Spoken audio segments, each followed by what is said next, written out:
বিসমিল্লাহির রহমানির রহিম। সম্মানিত সুধী, আসসালামু আলাইকুম। সবাইকে আমাদের YouTube channel VAT and tax স্কুলের পক্ষ থেকে আন্তরিক শুভেচ্ছা এবং অভিনন্দন। সম্মানিত সুধী, আমাদের ইউটিউব চ্যানেলের পাশাপাশি আপনারা জয়েন করতে পারেন আমাদের Facebook page school of knowledge এবং লিঙ্কডইনে জয়েন করতে পারেন।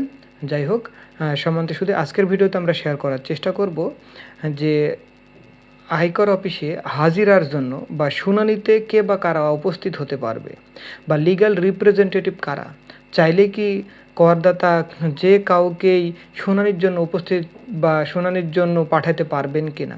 এরকম অনেকে অনেক কোশ্চেন করে থাকেন যে আমার ভাইয়ের, আমার বইয়ের, আমার বোনের, আমার খালার, খালুর অনেকের ফাইল অডিটে পড়েছে, এখন আমি কি সেখানে শুনানিতে উপস্থিত হতে পারবো কিনা, বা যার ফাইল অডিটে পড়েছে তিনি তো এখন বিদেশে আছেন, তো সেক্ষেত্রে কে বা কারা আইনজীবী ছাড়াও কে বা কারা এই শুনানির জন্য উপস্থিত হতে পারবেন। এরকম অনেকে অনেক ধরনের কোশ্চেন করে থাকেন।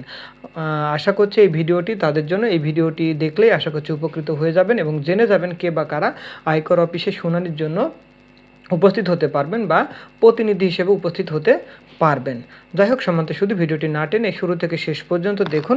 আশা করছি এই ধরনের সমস্যাগুলো আর ফেস করতে হবে না, কাউকে জিজ্ঞাসাও করতে হবে না যে আমি করদাতা নিজে ছাড়া আর কে বা কারা শুনানির জন্য উপস্থিত হতে পারবেন। তাহলে সম্মানিত শুধু আয়কর আইন 2023 কী বলা আছে, তাহলে একটু চলুন দেখে নেওয়া যাক যে আয়কর আইন 2023-এ কী বলা আছে, সেই আলোকেই আমরা একটু কথা বলবো।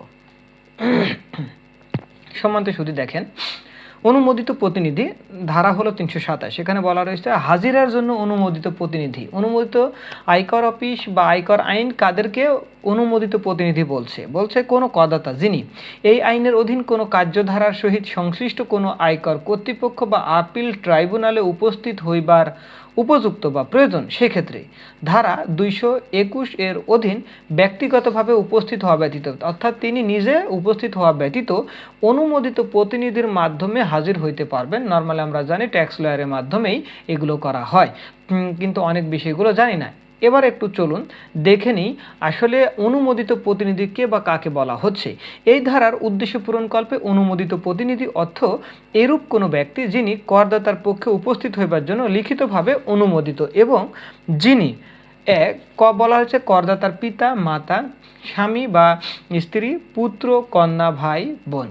তাহলে এই ব্যক্তিগুলো হাজিরার জন্য শুনানিতে উপস্থিত হতে পারবেন, লিখিতভাবে অনুমোদিত। খতে বলা রয়েছে করদাতার কোনো পূর্ণকালীন নিয়মিত কর্মচারী, অর্থাৎ যে করদাতা আছে ওই করদাতা যদি নিয়মিত কোনো কর্মচারী থাকে, অর্থাৎ তার প্রতিষ্ঠান থেকে থাকে, ওই প্রতিষ্ঠানে যদি কর্মরত বা নিয়মিত স্টাফ থাকে, তাহলে তিনিও শুনানিতে উপস্থিত হতে পারবেন। গতে বলা আছে কর আইনজীবী, একজন কর আইনজীবী। এখন এই কর আইনজীবী কে বা কারা, তারও সুনির্দিষ্ট ডেফিনেশন বা বলা রয়েছে কে বা কারা আয়কর আইনজীবী বা কর আইনজীবী। তাহলে চলুন ওইটাও একটু দেখে নিই।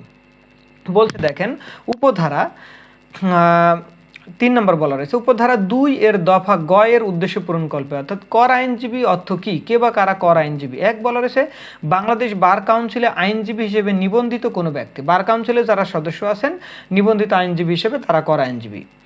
খ বলা রয়েছে অনুশীলনকারী চার্টার্ড অ্যাকাউন্টেন্ট, অর্থাৎ সিএ প্রফেশনের চার্টার্ড অ্যাকাউন্টেন্টরা অনুশীলনকারী, তারাও কর আইনজীবী। গ বলা রয়েছে অনুশীলনকারী কস্ট অ্যান্ড ম্যানেজমেন্ট অ্যাকাউন্টেন্ট, অর্থাৎ আইসিএমএ বা সিএমএ। অনুশীলনকারী চার্টার্ড সেক্রেটারিজ, অর্থাৎ CS chartered secretaries of Bangladesh, তারাও অনুমোদিত কর আইনজীবী।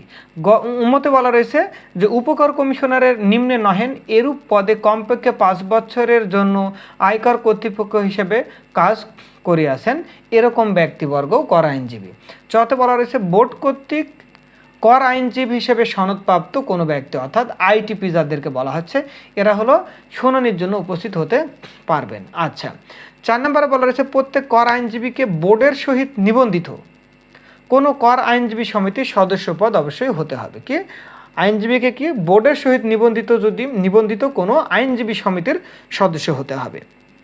এরপরে বলা রয়েছে বোর্ড কর আইনজীবী সমিতির নিবন্ধন প্রদান করিবে, তার মানে বোর্ড কি করবে, আইনজীবী সমিতির নিবন্ধন প্রদান করিবে এবং বোর্ডের সহিত নিবন্ধিত নহে এরূপ কোনো আইনজীবী সমিতি কর আইনজীবী সমিতি হিসেবে গণ্য হবে না। তার মানে বোর্ড যাকে অনুমোদন দিবে সেই সমিতিটাই কর আইনজীবী সমিতি হিসেবে বিবেচিত হবে। 6তে বলা রয়েছে নিম্নবর্ণিত বিষয়ে বোর্ড আপনার বিধি প্রণয়ন করতে পারবে। কি কি কোন কোন ক্ষেত্রে বলেছে? কর আইনজীবী হিসেবে সনদ প্রাপ্তি এবং বাতিল করার ক্ষেত্রে বোর্ড কি করতে পারবে? বিধি প্রণয়ন করতে পারবে। কর আইনজীবীর আচরণ বিধি সেটাও করতে পারবে। গতে বলা রয়েছে কর আইনজীবী হিসেবে প্রতিনিধিত্বের অযোগ্যতা। ঘতে বলা রয়েছে কর আইনজীবীর শৃঙ্খলা এবং আপিল। কর আইনজীবী হিসেবে নিবন্ধন এবং পরিচিতি বা পরিচিত পত্র প্রাপ্তি। এই বিষয়গুলো বোর্ড কী করতে পারবে? বিধি প্রণয়ন করতে পারবে। তাহলে সম্মানিত শুধু আশা করছি বিষয়টুকু ক্লিয়ার হয়েছে, যে আপনাদের মনের মধ্যে যে কনফিউশন থেকে থাকে যে আমরা আসলে আমি না থাকলে আমার অবর্তমানে কে বা কারা শুনানির জন্য উপস্থিত হতে পারবে, যে কেউ পারবে কি না বা কে বা কারা পারবে, এই বিষয়টুকু ক্লিয়ার করার চেষ্টা করেছি। যাই হোক, ভিডিওটি যদি ভালো লেগে থাকে তাহলে অবশ্যই লাইক দেবেন, শেয়ার করবেন এবং কমেন্ট করে জানাবেন, এবং আপনার বন্ধুবান্ধব বা আত্মীয় স্বজন যে বা যারা যে ইনকাম ট্যাক্সের অনেক বিষয়গুলো জানতে চাচ্ছে, যারা জানে না অথবা বোঝে না, তাদেরকে অবশ্যই রিকোয়েস্ট থাকবে তাদেরকে আমাদের এই চ্যানেলের লিঙ্কটা দিয়ে দিবেন। তারা জানবে, বুঝবে, শুনবে, কারণ অনেক বিষয়গুলো আছে যারা জানে না। মিনিমাম একটু কনসেপ্ট থাকা উচিত ইনকাম ট্যাক্সের, তাহলে কি হবে? ক্ষতিগ্রস্ত হবে না। মূল কথা হলো বিভিন্নভাবে মানুষ ক্ষতিগ্রস্ত হন ইনকাম ট্যাক্স প্রলোভনে পড়ে বা যেভাবেই হোক, কোনো একজন ব্যক্তির মাধ্যমে হোক, আইনজীবীর মাধ্যমে হোক, যেটা আর হোক না কেন, আমি কাউকে বলছি না এরকমভাবে, অনেকভাবেই কি ক্ষতিগ্রস্ত না বোঝার কারণে। তাহলে ওনাকে জানতে হবে, ওনাকে বুঝতে হবে। মিনিমাম একটু কনসেপ্ট থাকলে তাহলে কথা বলা তাদের জন্য সুবিধা হবে। যাই হোক, সম্মানিত শুধু কথা বলবেন আজকে পর্যন্ত। সেভাবে ভালো থাকবেন, সুস্থ থাকবেন। আসসালামু আলাইকুম।